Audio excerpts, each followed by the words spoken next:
मित्रों नमस्कार। मैं फुर्सत अली आप सभी मित्रों का हार्दिक स्वागत करता हूं। और कक्षा 10 अनिवार्य संस्कृत में और बहुत से पाठ पढ़ाए जा चुके हैं।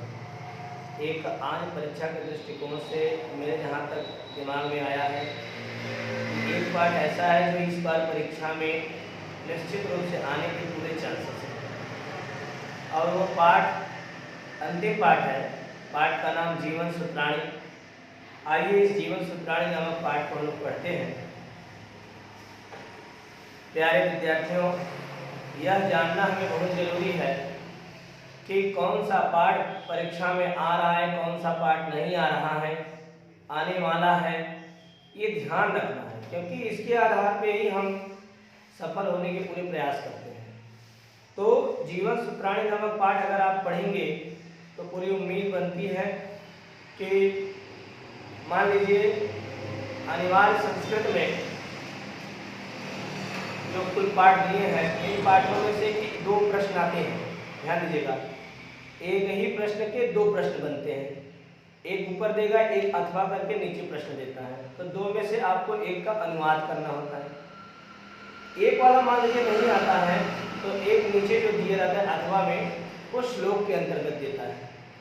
तो श्लोक के अंतर्गत यह जीवन सूत्राणी नामक पाठ बचता है।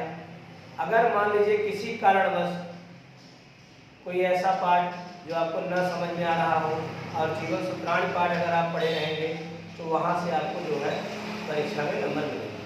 तो आइए देखते हैं जीवन सूत्राणी। इस पाठ को पढ़ने से पहले मैं आपको बता देना चाहता हूँ कि युधिष्ठिर अर्थात पांडव, 5 पांडव और कौरव में आपसी मतभेद होने के कारण छलवश जुए में सब कुछ अपना दांव पे लगा करके और हार करके महाराज युधिष्ठिर उनके अन्य भाई वनवास काटने के लिए वन में निकले हुए हैं। कौरवों ने छल पूर्वक उन्हें जो है हराया जुए में मामा शकुनी की चाल से, जिसके कारण पांडवों को 12 वर्ष का वनवास और 1 वर्ष का अज्ञात वनवास मिला। अब उसे काटने के लिए 5 पांडव और उनकी माता कुंती निकले हुए हैं। अब ध्यान दीजिएगा, इसी बीच जो है जंगल में जाते हुए प्यास लगती है।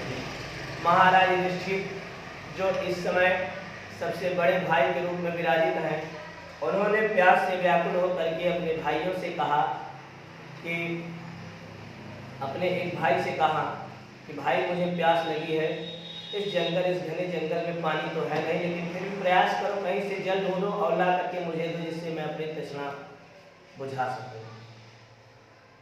भाई गए जंगल में, पानी देखा, उसे लेना ही चाहा था कि अचानक जो है एक अदृश्य आवाज आई। उसने कहा कि इस तालाब पर वर्चस्व मेरा है, इस तालाब का पानी केवल वही पी सकता है जो मेरे द्वारा पूछे गए प्रश्नों के उत्तर दे। भाई सहदेव ने कहा कि मुझे जल की आवश्यकता है, जल पीने दे दो, उसके पश्चात मुझसे प्रश्न करना, लेकिन नहीं माने और उसने कहा कि बिना मेरे प्रश्नों का उत्तर दिए तुम जल को नहीं पी सकते। बार बार कहा गया लेकिन माने नहीं। अंततः जो है कि बिना जल पिए हुए वो मूर्छित हो, यक्ष ने उन्हें मूर्छित कर दिया। ऐसे ऐसे करके चारों भाई उनके आते हैं, लेकिन बिना यक्ष के द्वारा प्रश्न का उत्तर दिए, बिना यक्ष के प्रश्नों का उत्तर दिए हुए जल पीने का प्रयास करते हैं और वे जो है काल के गाल में समझ। युधिष्ठिर ने सोचा कि मेरे चारों भाई गए जल के लिए, लेकिन अभी तक किसी का आता पता नहीं चला, वे पता नहीं कहाँ लापता हो गए। चलो मैं अपने भाइयों को भी खोज लेता हूँ और जल भी पी लूँगा। जब वे खोजते हुए भटकते भटकते जंगल में जब वे वहाँ पर पहुँचे, तब उन्होंने देखा कि मेरे चारों भाई मूर्छावस्था में पड़े हुए हैं। लेकिन अचानक उन्होंने आगे क्या देखा, एक सुंदर सा तालाब दिखाई पड़ा। वे अपने भाइयों के मूर्छित होने से दुखी होते हुए भी उन्हें प्यास में व्याकुल किया था, जिसके कारण उनके अंदर थोड़ी सी प्रसन्नता आ गई और जल को पीना चाहे कि अचानक एक अदृश्य आवाज ने फिर से आवाज दिया कि ठहरो, इस जल को वही पी सकता है जो मेरे द्वारा पूछे गए प्रश्नों का उत्तर देगा। तुम भी ऐसी गलती न करना, नहीं तो तुम भी काल के युधिष्ठिर धर्मात्मा पुरुष थे, उन्होंने तुरंत यही बात को ताड़ दिया कि जरूर इसमें कोई बात है, नहीं तो मेरे इतने बलशाली और इतने व्यवस्थित भाई ऐसे काल के काल में न समाये। उन्होंने कहा, ओ यक्ष, मेरे प्रश्नों का उत्तर दो, मैं आपके प्रश्नों का उत्तर देने के लिए तत्पर हूँ, आप अपने प्रश्नों को पूछिए।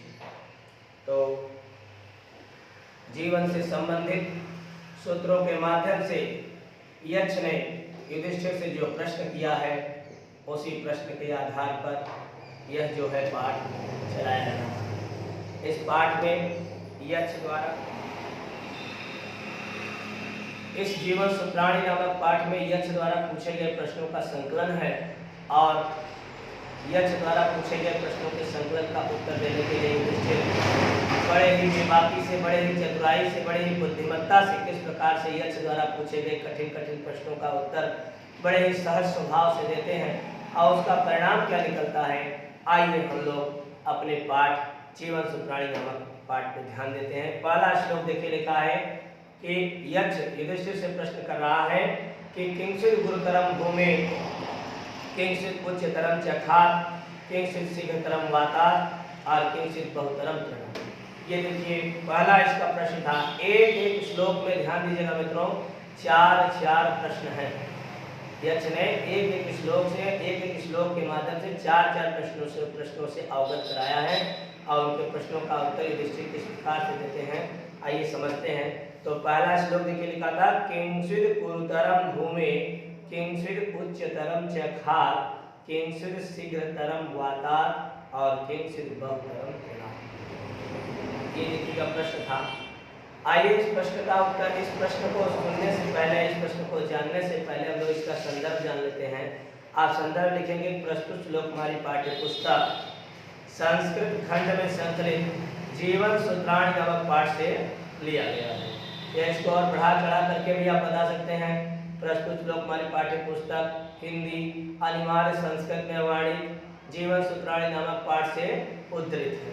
ठीक, अब देखिए आप जब अनुवाद हेडिंग करेंगे, अनुवाद हेडिंग कोड करेंगे, तो उसके बाद आप लिखेंगे कि प्रस्तुत श्लोक में, जब यक्ष प्रश्न पूछा रहेगा तो आप कहेंगे प्रस्तुत श्लोक में यक्ष प्रश्न पूछते हुए युधिष्ठिर से कहता है कि हे युधिष्ठिर बताओ, किंचित गुरुतरम भूमि, भूमि से भी अधिक भारी क्या है। किंचित मतलब क्या है, गुरुतरम माने भारी और भूमि मतलब भूमि से। हे अर्जुन बताओ, भूमि से, हे युधिष्ठिर बताओ, भूमि से भी अधिक भारी क्या है। और किंचित उच्चतरम चखात, खात मतलब आकाश, और आकाश से ऊंचा क्या है।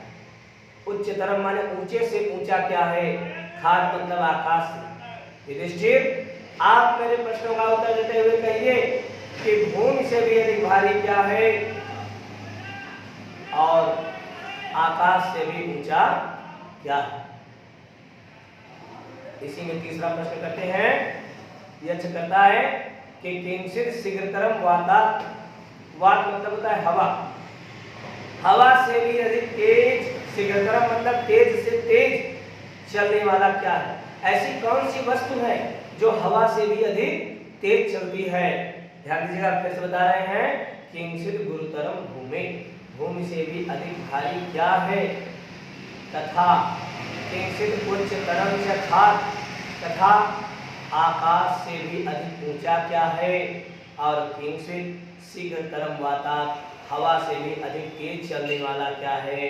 और आगे लिखा है किंचित बहुतरम तृणात्, और इनके से भी अधिक दुर्बल बनाने वाली या हल्की वस्तु क्या है। आप ध्यान दीजिएगा, इस प्रकार से चार प्रश्नों के संकलन को पूछा गया, किसके द्वारा, यक्ष के द्वारा। अब यक्ष के प्रश्नों का उत्तर बड़े ही बुद्धिमानी से, बड़े ही विवेकवान होकर के युधिष्ठिर किस प्रकार से दे रहे हैं, देखिए लिखा है माता गुरुतरा भूमि पिता च उत्तरचरः सखात् मनः शीघ्रतरं वातात् चिंता बहुतरी तृणा। युधिष्ठिर ने प्रश्नों का उत्तर देते हुए कहा कि माता का स्थान भूमि से भी अधिक भारी होता है, माँ का स्थान भूमि से भी अधिक भारी होता है, तथा खात पिता च उच्चतर, और जो पिता का स्थान होता है वह आकाश से भी अधिक ऊंचा होता है। मना शीघ्रतरम वाता, मन हवा से भी अधिक तेज चलने वाला होता है, तथा चिंता बहुतरी तृणात्, तथा चिंता जो होती है वह तिनके से अधिक दुर्बल बनाने वाली वस्तु होती है। ध्यान दीजिएगा, जब परीक्षा में यक्ष द्वारा पूछा गया कोई श्लोक आएगा तो आप इसमें लिखेंगे कि अनुवाद करते समय आप लिखेंगे कि प्रस्तुत श्लोक में युधिष्ठिर से यक्ष प्रश्न पूछते हुए कहता, ऐसे कहिएगा, लिखिएगा। और अनुवाद मान लीजिए अगर करने को कह दिया युधिष्ठिर उत्तर देते हुए अगर दिखाई पड़ रहे हैं श्लोक में, तो आप उसमें लिखेंगे प्रस्तुत श्लोक में यक्ष द्वारा पूछे गए प्रश्नों का उत्तर युधिष्ठिर देते हैं, या प्रस्तुत श्लोक में यक्ष द्वारा पूछे गए प्रश्नों का उत्तर युधिष्ठिर देते हुए कहते हैं। आज इतना लिखने के बाद तब आप उत्तर लगाइएगा, ये ऐसे जो है लिखने का तरीका सही है। तो अब आप आइए हम लोग तीसरे श्लोक पर चलते हैं। यक्ष फिर से प्रश्न कर रहा है कि किंचित् प्रवसतो मित्रम, किंचित् प्रवसतो मित्रम, किंचित् मित्रम गृहे सतः आतुरस्य च किं मित्रम, किंचित् मित्रम वरिष्यति। देखिए लिखा है कि इस श्लोक में यक्ष युधिष्ठिर से प्रश्न करते हुए कह रहा है कि युधिष्ठिर बताओ कि किंचित् प्रवसतो मित्रम, प्रवसत मतलब प्रवास, प्रवास मतलब विदेश, विदेश में जाने वाले का मित्र कौन है? जो व्यक्ति विदेश चला जाता है उसका मित्र कौन है? विदेश में रहने वाले का मित्र कौन है? किंचित् मित्रम गृहे सतः, तथा घर में रहने वाले का मित्र कौन है? प्रवास में रहने वाले का मित्र कौन है? विदेश में जाने वाले का मित्र कौन है? तथा घर में रहने वाले का मित्र कौन है? और आतुरस्य च किं मित्रम, आतुरस्य च किं मित्रम, अर्थात रोगी का मित्र कौन है? जो रोगी होता है, जो मर्ज उसको धारण किया जाता है, ऐसे मरीज का, रोगी का, जिसे रोगग्रस्त हो, ऐसे रोगी का मित्र कौन होता है? तथा किंचित् मित्रम वरिष्यतः, तथा मरने वाले का मित्र कौन है? इस प्रश्न का उत्तर देते हुए युधिष्ठिर कहते हैं कि सार्थः प्रवसतो मित्रम, सार्थः मतलब होता है कारवां, कारवां का मतलब समूह, सहयात्री, जो साथ जाने वाले यात्री होते हैं वही व्यक्ति का मित्र होता है। जो व्यक्ति विदेश में रहते हैं, विदेश में रहने वाले व्यक्तियों का कारवां ही उनका मित्र होता है। साथ में जाने वाले यात्रियों का समूह ही विदेश में रहने वाले व्यक्ति का क्या होता है? मित्र होता है। और आगे बताया गया भार्या मित्रम गृहे सतः, तथा भार्या मित्रम गृहे सतः, तथा घर में रहने वाले का मित्र उसकी भार्या अर्थात उसकी पत्नी। आगे लिखा है आतुरस्य भिषक मित्रम, तथा रोगी का मित्र वैद्य होता है। वैद्य मतलब डॉक्टर, रोगी का मित्र वैद्य होता है। एवं मरने वाले का मित्र दान, जो मरने वाला व्यक्ति होता है, जो मर करके जाता है भगवान के पास, वो कुछ लेकर के नहीं जाता, उसने जीवन भर जो दान किया रहता है, लोगों को, गरीबों को जो कुछ भी दान किया रहता है वही दान मरने के बाद उसके साथ जाता है और वही दान उसका मित्र होता है। युधिष्ठिर के उत्तर से यक्ष संतुष्ट हुआ, उसने कहा अभी और प्रश्न पूछेंगे हम तुमसे, तब जा करके मुझे पूरा संतुष्टि चाहिए। युधिष्ठिर ने कहा, जैसे आपने प्रश्नों का संकलन प्रस्तुत किया, मैंने उत्तर का संकलन प्रस्तुत किया, आप मेरे उत्तरों से सहमत होते हुए प्रश्न कर रहे हैं, उसी तरह से मैं आपके प्रश्नों से सहमत होकर के आपके प्रश्नों के हर एक उत्तर देने के लिए मैं तत्पर हूँ। आप पूछिए कितना प्रश्न पूछोगे। तो देखिए 4 प्रश्न फिर कर रहा है यक्ष, और यक्ष कह रहा है युधिष्ठिर बताओ, किंचिद एक पदम धर्मम, किंचिद एक पदम यशः, किंचिद एक पदम स्वर्गम, और किंचिद एक पदम सुखम। युधिष्ठिर बताओ कि धर्म का मुख्य स्थान क्या है। युधिष्ठिर बताओ, किंचिद एक पदम धर्मम, धर्म का सबसे बड़ा स्थान क्या है, धर्म का सबसे मुख्य स्थान क्या है। और आगे पूछा कि किंचिद एक पदम यशः, यश का सबसे मुख्य स्थान है, प्रसिद्धि का सबसे बड़ा स्थान क्या है। किंचिद एक पदम स्वर्गम, स्वर्ग का सबसे मुख्य स्थान क्या है। और अंतिम में प्रश्न पूछ रहा है कि सुखों में सबसे उत्तम सुख क्या है। युधिष्ठिर बताओ, धर्मों में सबसे उत्तम धर्म क्या है, यशों में प्रसिद्धियों में सबसे उत्तम प्रसिद्धि क्या है, स्वर्गों में सबसे उत्तम स्वर्ग क्या है, और सुखों में सबसे उत्तम सुख क्या है। युधिष्ठिर कुछ देर तक मौन धारण किए हुए थे। अचानक उन्होंने प्रश्नों का उत्तर देना सकुशल समझा, और फिर से यक्ष द्वारा प्रश्नों के उत्तर को संकलित करते हुए कहते हैं कि हे यक्ष सुनिए, आपके प्रश्नों के संकलन को मैं उत्तर में तब्दील करते हुए कहता हूं कि धर्म में सबसे उत्तम धर्म उदारता है। अगर व्यक्ति उदार है, दयालु है, अहंकार रहित है, तो सबसे प्रेम करेगा, यही उसका सबसे बड़ा धर्म है। धर्मों में सबसे उत्तम धर्म दक्षता है, उदारता है, दयालुता है। और यशों में सबसे उत्तम यश, प्रसिद्धियों में सबसे उत्तम प्रसिद्धि उसका दान है, उसका दान करना ही सबसे बड़ी प्रसिद्धि है।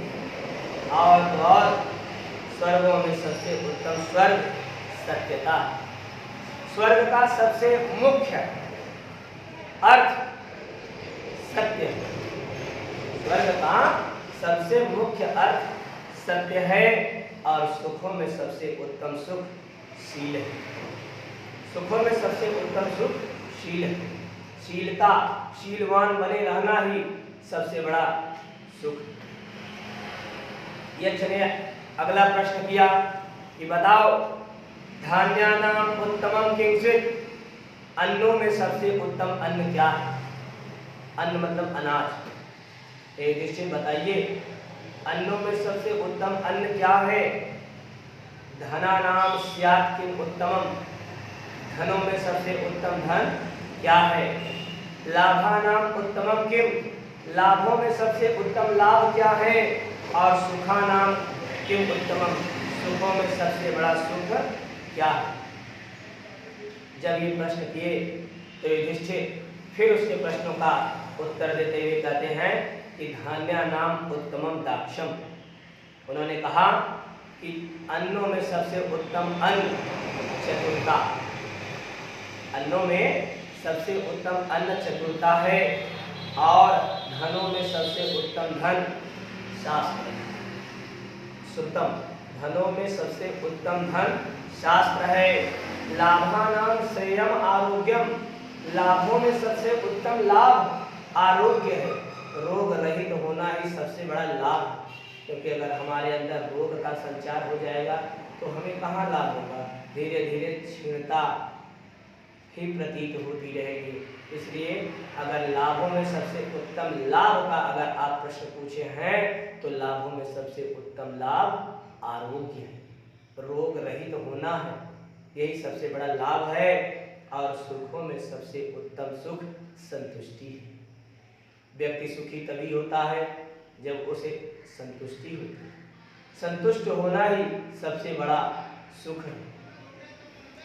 अंत में प्रश्न यक्ष एक बार फिर से करता है, और यक्ष देखिए अंतिम बार प्रश्न करते हुए कह रहा है कि किम नो हित्वा प्रियो भवत, किम हित्वा न सोचति, किम नो हित्वा अर्थवान भवत, और किम नो हित्वा सुखी भवत। बताओ युधिष्ठिर, बताओ, मेरे अंतिम प्रश्न का उत्तर बता दो। उन्होंने कहा आप पूछिए। उन्होंने कहा कि किम नो हित्वा प्रियो भवत, मनुष्य क्या त्याग दे जिससे सबका प्रिय हो जाए।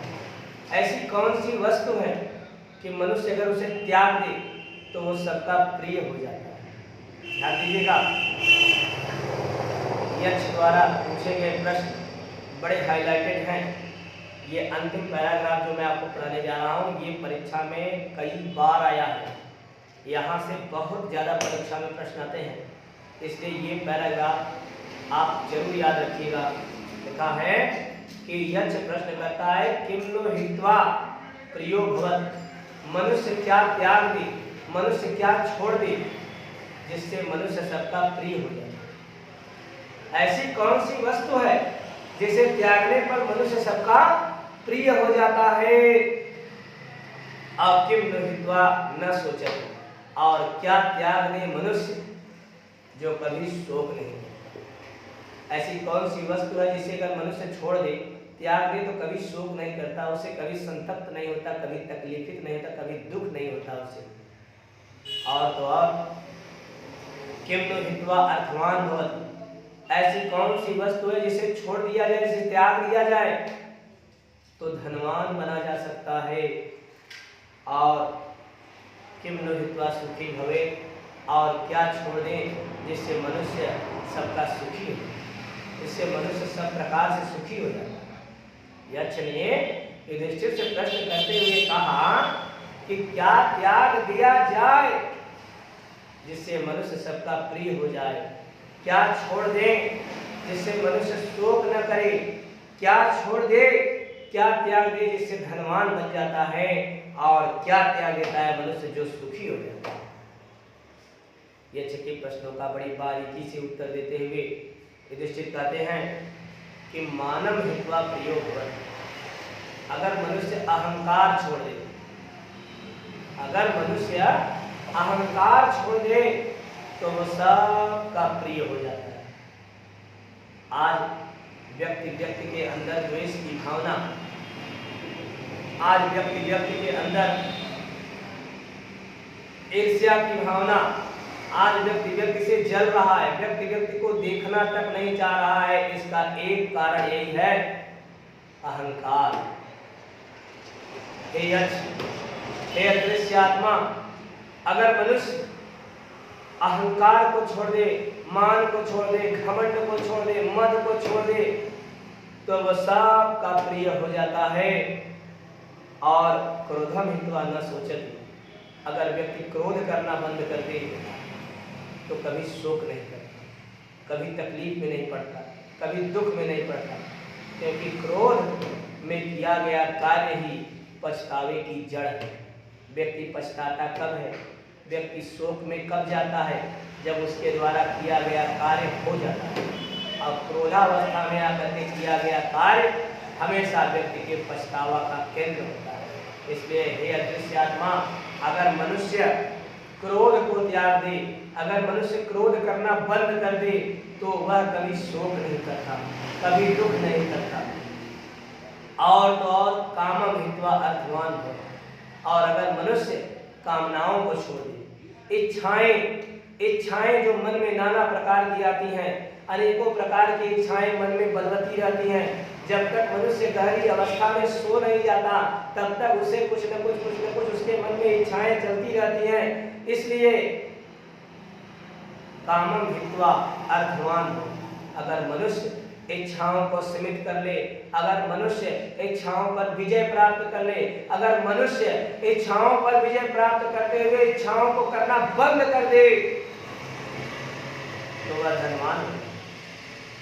और तो और लोभम हित्वा सुखी भवे, और अगर मनुष्य लोभ करना बंद कर दे, लालच करना बंद कर दे तो वह सुखी है।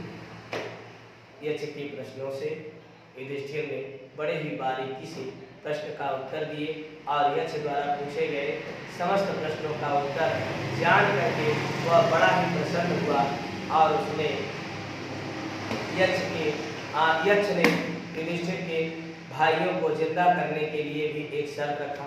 ये मैं आपको बताने का प्रयास कर रहा हूँ, लेकिन ये जान लीजिए कि ये पाठ खत्म हो गया है। ये जो मैंने आपको बताया यहीं से ध्यान दीजिएगा, परीक्षा में प्रश्न आएंगे, आप घबराइएगा मत, एकदम आराम से इसको दोहराइए, क्योंकि ये इस साल परीक्षा में निश्चित रूप से आने के पूरे चांसेस हैं। मेहनत से पढ़िए, लगन से पढ़िए, बुद्धि विवेक का इस्तेमाल करते हुए अच्छे से पढ़िए, निश्चित रूप से आप परीक्षा में पूरा अंक अर्जित करेंगे। आइए अब इसके आगे की कहानी थोड़ा जानते हैं कि यक्ष प्रसन्न होकर के क्या बोलता है। यक्ष जब उनके अपने प्रश्नों को सही सलामत उत्तर पा जाता है तो वह युधिष्ठिर से बड़ा ही प्रसन्न होता है, लेकिन युधिष्ठिर से कहता है, हे युधिष्ठिर, तुम्हारे 4 भाइयों में से केवल एक भाई को जिंदा करूंगा, बोलो कौन है। यहाँ भी प्रश्न, यहाँ भी यक्ष परीक्षा ले रहा है, ध्यान दीजिएगा। जब यक्ष ने ऐसा प्रश्न किया युधिष्ठिर से, उन्होंने कहा कि आपने तो कहा था कि ऐसे ऐसे करना है, मेरे सब भाई जिंदा हो जाएंगे, फिर आप ऐसे कहें, यही रूल है, यही मेरा नियम है, तुम्हारे प्रश्नों तुम्हारे उत्तरों से मैं सहमत हूँ, तुम बताओ इनमें से ऐसे कौन से भाई को जीवित करना चाहते हो। केवल एक भाई को मैं जीवित कर देना चाहता हूँ, बताओ जल्दी से।